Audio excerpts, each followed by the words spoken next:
नमस्कार, मी अजिंक्य भातंब्रेकर। तुम्ही पाहताय न्यूज 18 लोकमत प्राइम टाइमची सुरुवात आपण एका महत्त्वाच्या बातमीने करणार आहोत। लोकच तिसऱ्या लाटेला निमंत्रण देणार आहेत। तिसरी लाट येणार नाही तर आपणच ही लाट आणणार असल्याचं एक सूचक विधान डॉक्टर वी.के. पॉल यांनी केलेलं आहे। आपल्याला माहिती आहे सध्या देशभरातल्या अनेक पर्यटन स्थळांवर सध्या मोठी गर्दी होतीये आणि या तुफान गर्दीच्या पार्श्वभूमीवर कोरोना प्रतिबंधक नियमांचा या पर्यटकांना विसर पडतोय की काय अशी दृश्य जागोजागी बघायला मिळत आहेत। अनेक ठिकाणी तर लोक साधा मास्क सुद्धा लावत नाहीयेत असंही निदर्शनाला आलेलं आहे। त्यामुळे तिसरी लाट आपोआप येणार नाही तर लोकच तिसऱ्या लाटेला निमंत्रण देतील असा सूचक इशारा यावेळेला डॉक्टर वी.के. पॉल यांनी दिलेला आहे। कोरोना अजूनही संपलेला नाही, तिसरी लाट धोकादायक असेल आणि ही जी गर्दी सध्या पर्यटन स्थळांवर होतीये, सार्वजनिक ठिकाणी होतीये, ही गर्दीच कोरोनाला निमंत्रण देणारी ठरू शकेल असा इशारा देखील वी.के. पॉल यांनी दिलेला आहे। त्यामुळे पुन्हा एकदा आता ही गर्दी होणं टाळावं लागणार आहे। पर्यटन स्थळी तुफान गर्दी होतानाची दृश्य आपण सातत्याने पाहिलेली आहेत। उत्तर भारतातली अनेक जी पर्यटन स्थळं आहेत या पर्यटन स्थळांवर तुफान गर्दी झाल्याची दृश्य सातत्याने आपण गेल्या काही दिवसांपासून पाहतो आहोत। देशातल्या इतर भागांमध्ये सुद्धा जी पर्यटन स्थळं आहेत त्या ठिकाणी मोठी गर्दी होतीये आणि ही गर्दी टाळणं गरजेचं असल्याचं डॉक्टर वी.के. पॉल यांनी म्हटलेलं आहे। कब आएगी की बजाय ये चर्चा होनी चाहिए कि तीसरी वेव को आने से कैसे रोका जाए, ये उनके शब्द हैं। और तीसरी वेव अपने आप नहीं आती या अगली वेव अपने आप नहीं आएगी, ये हम ही पे निर्भर करता है कि उस लहर को हम कैसे बचा सकें और कैसे वो ना आए। सजगता, सावधानी और सतर्कता का उन्होंने मैसेज दिया है और उन्होंने कहा है कि असावधानी इस स्टेज पे असावधानी केसेस में भारी उछाल ला सकती है। पंतप्रधान नरेंद्र मोदींनी ईशान्येकडच्या 8 राज्यांच्या मुख्यमंत्र्यांशी संवाद साधला आणि यावेळेला त्यांनी कोरोना संबंधी सर्व नियम पाळण्याचं आवाहन केलं। तिसऱ्या लाटेचा धोका असताना हिल स्टेशन्स, मार्केटमध्ये मास्क शिवाय फिरणं, सार्वजनिक ठिकाणी गर्दी करणं योग्य नसल्याचं त्यांनी सांगितलंय। निर्बंधांमुळे व्यवसायांवर परिणाम जरी झालेला असला तरी बेपरवाई वाढतेय आणि त्यामुळे या बेपरवाईमुळे तिसऱ्या लाटेचा धोका आणखी वाढू शकतो असं देखील त्यांनी म्हटलेलं आहे। त्यामुळे नियमांचं काटेकोरपणे पालन करा, गर्दीमुळे जो धोका वाढतोय तो धोका टाळा, पर्यटन स्थळांवर गर्दी करू नका असं पंतप्रधानांनी यावेळेला या मुख्यमंत्र्यांच्या व्हर्च्युअल कॉन्फरन्सिंगमध्ये सांगितलेलं आहे। मार्केट्स में बिना मास्क पहने, बिना प्रोटोकॉल का अमल किए बिना भारी भीड़ का उमड़ना मैं समझता हूं एक चिंता का विषय है, ये ठीक नहीं है। कई बार हम ये तर्क सुनते हैं और कुछ लोग तो बड़ा सीना तान करके बोलते हैं, अरे भाई तीसरी लहर आने से पहले हम एंजॉय करना चाहते हैं। ये बात लोगों को समझाना जरूरी है कि तीसरी लहर अपने आप नहीं आएगी। कभी कभी लोग सवाल पूछते हैं तीसरी लहर की क्या तैयारी की है, तीसरी लहर के लिए आप क्या करेंगे। आज सवाल ये होना चाहिए हमारे मन में कि तीसरी लहर को आने से कैसे रोकना है, हमारे प्रोटोकॉल को चुस्ती से कैसे अमल करना है। अगर और एक कोरोना ऐसी चीज है वो अपने आप नहीं आती है, कोई जाकर के ले आए तो आती है। और इसलिए हम अगर इन चीजों को बराबर सावधानी करेंगे तो हम तीसरी लहर को ही रोक पाएंगे। आने के बाद क्या करेंगे वो एक विषय है, लेकिन आते हुए रोकना ये प्रमुख विषय है। और इसके लिए हमारे नागरिकों में सजगता, सतर्कता, प्रोटोकॉल का पालन, इस पर हमने थोड़ा सा भी कॉम्प्रोमाइज नहीं करना है। कोरोना निर्बंध हटवण्यासाठी आता राज्य सरकारनं पावलं उचलायला सुरुवात केली आहे। पुढच्या आठवड्यापासून निर्बंधांमध्ये असलेलं महाराष्ट्र राज्य टप्प्याटप्प्याने अनलॉक होणार असल्याची माहिती समोर आलेली आहे। निर्बंध हटवून कशा पद्धतीने सवलती देण्यात येतील या संदर्भातला अहवाल टास्क फोर्सनं मुख्यमंत्र्यांकडे पाठवलेला आहे। या अहवालावर सविस्तर चर्चा करून या संदर्भातला निर्णय घेण्यात येणार आहे। मात्र सर्वसामान्य मुंबईकर ज्या प्रतीक्षेत आहेत त्या लोकल बाबतचा निर्णय मात्र लगेचच घेतला जाणार नसल्याचंही आता समोर आलेलं आहे। टप्प्याटप्प्यानं सर्व आस्थापना सुरू करण्याचा प्लॅन तयार करण्यात आल्याची माहिती समोर येते। महाराष्ट्रात अनलॉकची प्रक्रिया आता सुरू होणार असल्याचं दिसतंय। निर्बंध हटवून नेमक्या सवलती काय दिल्या जातात, ओपनिंग अप मध्ये नेमक्या कोणकोणत्या गोष्टींचा समावेश असतो हे आता येत्या काही दिवसांमध्ये आपल्याला कळू शकणार आहे।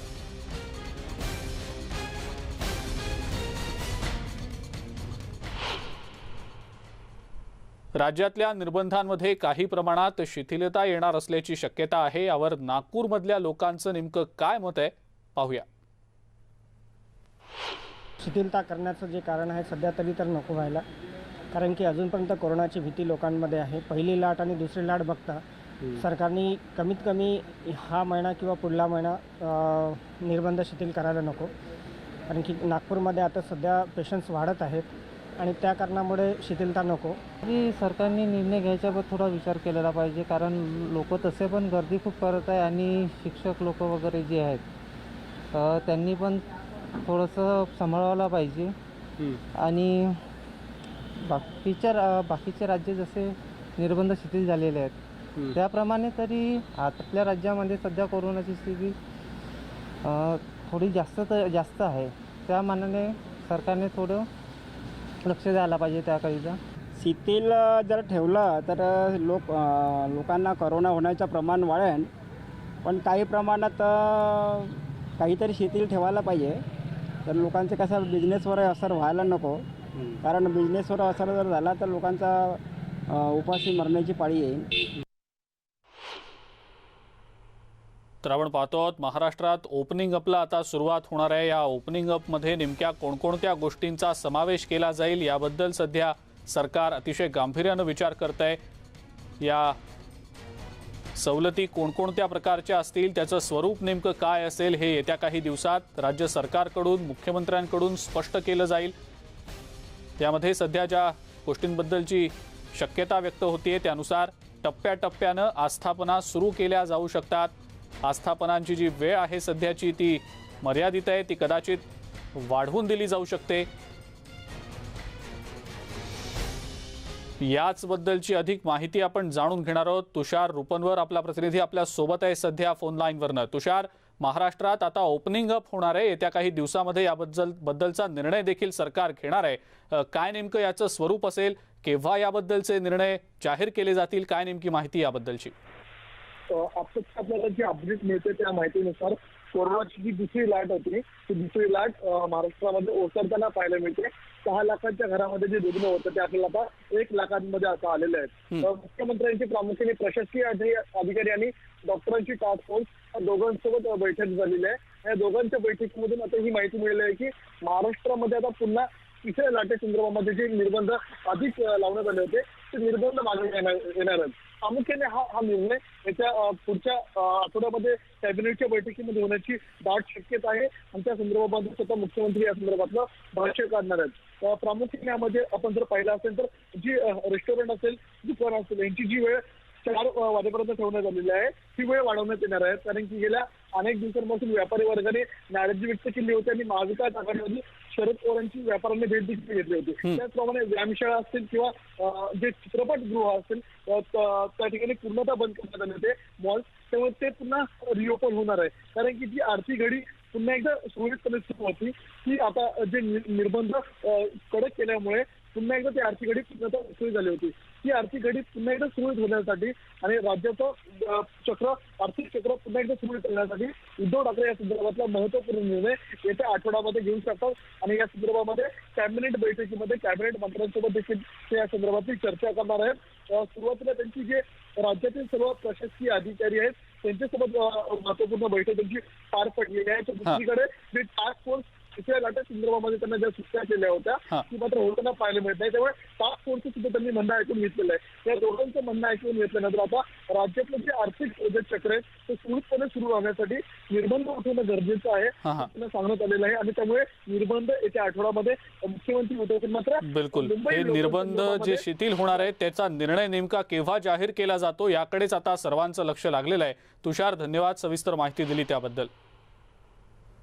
पुढची बातमी बघूया. टोकियो ऑलिम्पिक स्पर्धेला 23 जुलैपासून सुरुवात होणार आहे आणि या स्पर्धेत भाग घेणाऱ्या स्पर्धकांची पंतप्रधान नरेंद्र मोदींनी आज संवाद साधला. यावेळेला त्यांनी स्पर्धकांच्या कुटुंबियांशी सुद्धा संवाद साधला. प्रोत्साहन देण्यासाठी त्यांनी 15 खेळाडूंची चर्चाही केली. यामध्ये मेरी कोम, सानिया मिर्झा, दीपिका कुमारी, प्रवीण जाधव, नीरज चोप्रा, द्युती चंद यांचा समावेश होता. प्रवीण जाधव याच्याशी पंतप्रधान नरेंद्र मोदींनी मराठीत संवाद साधत ऑलिम्पिकसाठी त्याला शुभेच्छाही दिल्या. तसंच इतरही काही खेळाडूंच्या जीवनपटाविषयी त्यांनी माहिती जाणून घेतली. त्यांच्या कुटुंबियांशी देखील संवाद साधला. प्रवीण जी नमस्ते. नमस्ते सर. हाय, कसे काय? बरा है सर. राइट. प्रवीण जी, मुझे बताया गया कि आपकी ट्रेनिंग पहले एथलीट बनने के लिए हुई थी. आज सर. आप ओलंपिक में तीरंदाजी के लिए देश को रिप्रेजेंट करने जा रहे हैं. ये बदलाव कैसे हुआ? सर, पहले मैं एथलेटिक्स करता था तो मेरा सिलेक्शन गवर्नमेंट के एकेडमी में एथलेटिक्स के लिए हुआ. तो वहाँ के कोच थे तो मेरा बॉडी थोड़ा कमजोर था उस टाइम, तो वो बोले कि आप दूसरे गेम में अच्छा कर सकते हो. तो उसके बाद मुझे आर्चरी गेम दिया गया. तो उसके बाद मैंने अमरावती में आर्चरी गेम कंटिन्यू किया. अच्छा, और इस बदलाव के बावजूद भी आप अपने खेल में कॉन्फिडेंस और परफेक्शन कैसे लाए? सर, मेरा एक्चुअली घर से इतना मतलब अच्छा नहीं है, मतलब थोड़ा फाइनेंशियल कंडीशन ठीक नहीं है. तो मेरे सामने मुझे आपके पता- माताजी पिताजी दिख रहे हैं मुझे. मैं उनको भी हाँ, सर. नमस्कार करता हूँ. हाँ तो हाँ, प्रवीण मुझे बताइए. मुझे पता था घर जाके मुझे भी मजदूरी करनी पड़ेगी. इससे अच्छा तो यहाँ मेहनत करके आगे कुछ अच्छा करना है, इसलिए मैंने इसमें कंटिन्यू किया. देखिए, आपके बचपन के कठिन संघर्ष के बारे में काफी जानकारी ली है और आपके माता पिता ने भी, यानी जिस प्रकार से पिताजी दिहाड़ी मजदूरी से लेकर आज देश का प्रतिनिधित्व करने तक की यात्रा बहुत प्रेरणादायी है. और ऐसे कठिन जीवन आपने बिताया है, लेकिन लक्ष्य को कभी अपने आंखों के सामने से हटने नहीं दिया. आपके जीवन. सानिया जी नमस्ते. नमस्ते सर. सानिया जी, आपने कई ग्रैंड स्लैम्स जीते हैं, बड़े बड़े खिलाड़ियों के साथ आपने खेला है. आपको क्या लगता है कि टेनिस का चैंपियन बनने के लिए क्या खूबियां होनी चाहिए? क्योंकि आजकल मैंने देखा है कि टियर 2, टियर 3 सिटी में भी आप लोग उनके हीरो हैं और वो टेनिस सीखना चाहते हैं. जी सर, आई थिंक टेनिस एक ऐसा ग्लोबल स्पोर्ट है जिसमें जब मैंने स्टार्ट किया था 25 साल पहले तो जाहिर बात है ज्यादा लोग टेनिस खेलते नहीं थे. लेकिन आज जैसे आप कह रहे हैं बहुत सारे ऐसे बच्चे हैं जो टेनिस रैकेट उठाना चाहते हैं और जो प्रोफेशनल बनना चाहते हैं और जो बिलीव करते हैं कि वो टेनिस में एक बड़े खिलाड़ी बन सकते हैं. उसके लिए आपको जाहिर बात है मेहनत की जरूरत होती है, सपोर्ट, लगन और बहुत बहुत सारी आई थिंक डेस्टिनी भी एक रोल प्ले करती है इसमें. लेकिन मेहनत के और टैलेंट के बगैर कोई भी चीज में कुछ नहीं होता, चाहे वो टेनिस हो या कोई भी स्पोर्ट हो. और अब फैसिलिटीज भी बहुत अच्छे हो गए हैं 25 साल पहले से अब तक. तो अभी तो बहुत सारे अच्छे स्टेडियम्स बन गए हैं, हार्ड कोर्ट्स हैं. तो मैं उम्मीद यही है कि और बहुत सारे टेनिस प्लेयर निकले इंडिया से इंशाल्लाह. ओलंपिक में आपके साथी अंकिता रैनी के साथ आपकी पार्टनरशिप कैसी चल रही है? आप दोनों की तैयारी कैसी है? अंकिता एक यंग खिलाड़ी है, बहुत अच्छा खेल रही है हाल में और I am very excited to play with her. हम लास्ट ईयर खेले थे फरवरी में जो फेड कप के मैचेस थे और उसमें हमने काफी अच्छा प्रदर्शन किया था. लेकिन we are looking forward to going to Olympics. जैसे मेरा चौथा ओलंपिक्स है, उसका पहला ओलंपिक्स है, तो थोड़ा सा अभी मेरे उम्र के साथ यंग पैरों की जरूरत है। तो आई थिंक आगामी टोकियो ऑलिम्पिकसाठी रोईंगपटू दत्तू भोकनळची तयारी सुरू होती, मात्र अचानक दत्तूला सराव शिबिरातून हटवण्यात आल्याचा गौप्यस्फोट त्यांनी केलाय। यानंतर दत्तू आपल्या गावी परतलाय। दत्तू स्वतःचा फिटनेस कायम राहावा याकरता सराव तर करतोय, मात्र यासोबतच तो तरुणांना मोफत ट्रेनिंग देतोय। दत्तू ज्या तरुणांना ट्रेनिंग देतोय त्या तरुणांशी याबद्दल संवाद साधलाय आमचे प्रतिनिधी बब्बू शेख यांनी।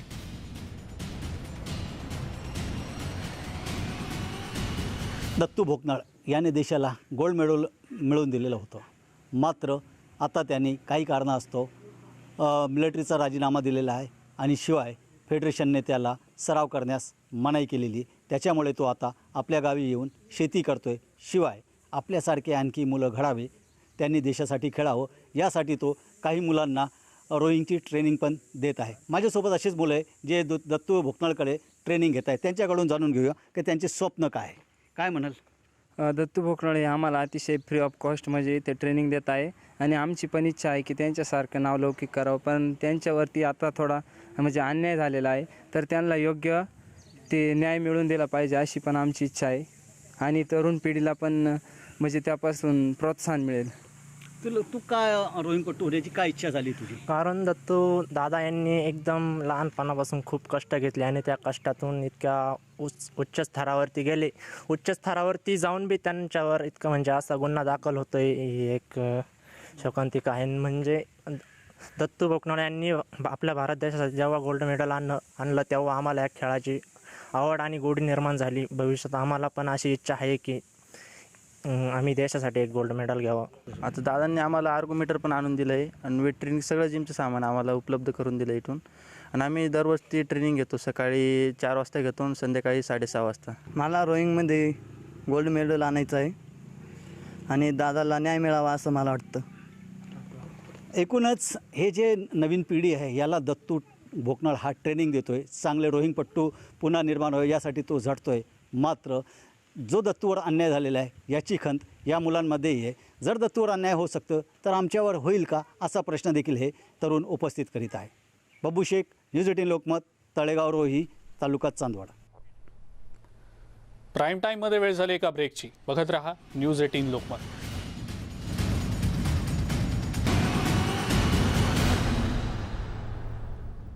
ब्रेकनंतर आपल्या सगळ्यांचं पुन्हा एकदा स्वागत। राज्याचं नवं इलेक्ट्रिक कार धोरण आज पर्यावरण मंत्री आदित्य ठाकरे यांनी जाहीर केलंय। पेट्रोल आणि डिझेलचे वाढते दर, तसंच त्यामुळे होणारं प्रदूषण आणि ग्लोबल वॉर्मिंग या सगळ्या समस्यांवर इलेक्ट्रिक कार हा पर्यावरणपूरक असा पर्याय आहे। मात्र हा पर्याय सर्वसामान्य नागरिकांनाही परवडणारा आणि सोपा असायला हवा आणि त्यामुळेच पेट्रोल आणि डिझेल कारला उत्तम पर्याय म्हणून नागरिक इलेक्ट्रिक कार स्वीकारतील असं आदित्य ठाकरे यांनी म्हटलेलं आहे। अशी आपण पॉलिसी मागच्या आठवड्यात कॅबिनेटमध्ये मंजूर करून आपण आज आपल्या माध्यमातून सगळ्या लोकांसमोर नेत आहोत। अर्थात EV एक असं क्षेत्र आहे जे सतत बदलत आहे, वेगळ्या रिसर्च होते। मला आठवतं की जेव्हा मी थोडं पहिलं ह्याच्यात बघायला लागलेलो तर मुंबई महानगरपालिकेसाठी आपण 6 बसेस BSTच्या साधारण 2015मध्ये आणलेल्या। त्यावेळी जेव्हा 2012मध्ये मी EVबद्दल थोडं बघायला लागलो, 2013मध्ये स्टँडिंग कमिटीमधून आपण बजेटमध्ये आणलं पहिल्यांदा की मुंबईसाठी आपण EVs घेऊ। त्याच्यात चार्जिंगचा वेळ आणि रेंज ही जेवढी होती त्याच्यातून आता गेल्या 7-8 वर्षानंतर एवढा बदल होत गेलेला आहे की साधारण 1 तासात देखील तुम्ही तेवढी रेंज आता पूर्णपणे कव्हर करू शकता। वेगळ्या महानगरपालिका असतील, वेगळ्या नगरपालिका असतील, ह्याचा अर्थात फायदा घेऊ शकतील। पण महत्त्वाची गोष्ट म्हणजे आपण जर बघितलं तर इन्सेंटिव्ह ह्यावेळी सगळ्यांसाठी आहे आणि कदाचित देशातली अशी एक पॉलिसी असेल ज्यांनी पूर्णपणे सगळ्या इतर राज्यांचा अभ्यास केलेला आहे, जगभरात काय चाललेलं त्याचा अभ्यास केला आहे, रिसर्च डेव्हलपमेंटवर थोडा आपण स्कोप दिलेला आहे आणि ही पॉलिसी आपण प्रस्तावित केलेली। आणि या सगळ्या महत्त्वाच्या बातम्यांसोबतच प्राईम टाइम मध्ये वेळ झाली आता इथंच थांबण्याची। ताज्या बातम्या आणि अपडेट्ससाठी बघत राहा फक्त न्यूज 18 लोकमत।